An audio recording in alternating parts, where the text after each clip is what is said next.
तो सर्वोपरि अनुष्ठान है यज्ञ जो है।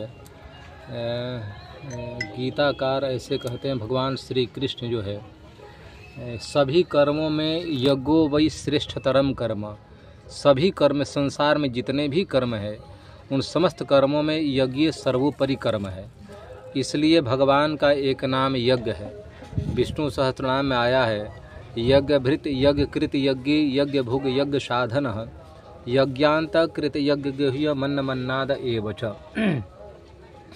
तो यज्ञ का मतलब भगवान विष्णु, इसमें भगवान विष्णु का यजन हो, पूजन हो, खूब हवन आदि किया जाए, उसका नाम यज्ञ है। और सच बात है, गीता भगवान श्री कृष्ण तीसरे अध्याय में बोले कि हे अर्जुन, संसार में उतना ही यज्ञ की आवश्यकता है जैसे में शरीर में प्राण की आवश्यकता है। शरीर में प्राण नहीं लगा तो शरीर सड़ने गलने लगता है, शरीर का अस्तित्व नष्ट हो जाता है। उसी प्रकार से संसार में जब यज्ञानुष्ठान बंद हो जाएंगे तो संसार में उथल पुथल होने लगेगा, अनावृष्टि होने लगेगी, अतिवृष्टि होने लगेगी और साथ साथ भूखमरी आदि बढ़ने लगेगा। इसलिए भगवान बोले कि प्राणी मात्र का जन्म जो है अन्न से होता है, अन्न का उपज जो है बरसात से होती है, बरसात जो होती है यज्ञ से होता है। इसलिए यज्ञ कर्म समुद्भव। तो हम समस्त वर्णों के लिए, हमारे 4 वर्ण है या फिर जो संपन्न परिवार है, विपन्न परिवार है, गरीब तबके के लोग हैं या जो संभ्रांत लोग हैं, उन सबको समीकरण हो, सब भाईचारे के संबंध से रहें, आपसी द्वेष दूर हो और उसके साथ में बंधुत्व के साथ में प्रेमत्व के साथ में जीवन को यापन किया जाए। तो अनादिकाल से यज्ञीय परंपरा चली आ रही है और उसी परंपरा को लेकर के ग्राम सरथुआ में आप सबके सानिध्य में कमेटी यहाँ यज्ञ समिति है, तो उसमें बैठ कर के भव्य आयोजन होने जा रहा है। और ये तो मौका भी बड़ा सुंदर है। यहाँ तो यज्ञ में संतों का दर्शन, भगवान का यजन, सत्संग में गोता लगाएंगे। और उधर में प्रयागराज कुंभ में भी एक समागम हुआ है जहाँ पर हजारों लाखों की संख्या में साधु संत हैं। वहाँ भी त्रिवेणी संगम है, यहाँ भी त्रिवेणी संगम है, संत महंत यहाँ भी आएंगे। वहाँ पर गंगा में गोता लोग लगाएंगे, यहाँ भागवती सत्संग गंगा में गोता लगाएंगे, वहाँ अक्षय वट का दर्शन करेंगे, यहाँ पर यज्ञ नारायण का दर्शन करेंगे।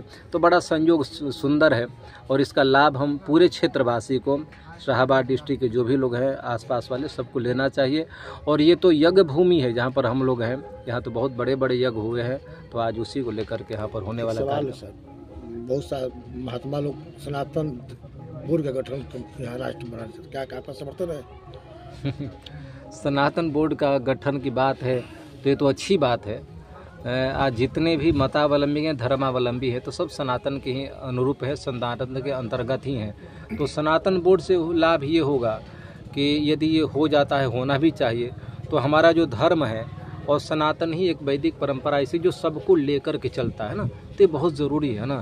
तो ठीक है, जिसमें मठ मंदिरों की व्यवस्था ठीक रहेगी, गुरुकुलम खुलेगा, गौशालाएँ खुलेंगे, है ना। और सभी वर्गों का, जिससे आप देखेंगे हम लोगों को सर्दी लगती है तो और तो कोई दे नहीं पाता है, तो जो परंपरा से जुड़े हैं, धर्म से वही जुड़ पाते हैं। तो समाज में जो विपन्न लोग हैं, गरीब लोग हैं, असहाय लोग हैं, जिसका कोई मतलब कि सेवा करने वाला नहीं है, तो इसके माध्यम से सेवा भी होती रहेगी। तो जो अच्छा कदम है लोगों का। आज 5 तारीख से प्रवचन शुरू होगा और पहले मैं अपने यज्ञ का परिचय बता देता हूँ। उदवंत नगर प्रखंड के सरथुआ गांव में ये यज्ञ का समारोह रखा गया है। इस पावन बेला में हमारे बहुत सारे संत पधार चुके हैं और 6 तारीख को जल यात्रा होगा, जो यहाँ से चलकर पियनिया की पावन भूमि तक जाएगा और माताएं बहनें इस जल यात्रा में काफी संख्या में सम्मिलित होने की संभावना है। जल यात्रा पियनिया से उठाया जाएगा ही ना? क्या क्या शेड्यूल थोड़ा बता दीजिए प्रोग्राम।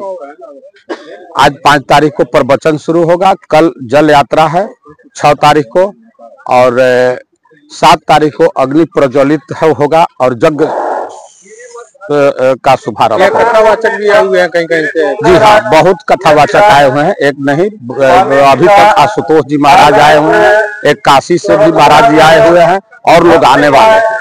क्या अपील करना चाहते हैं लोगों से आप यज्ञ के बारे में?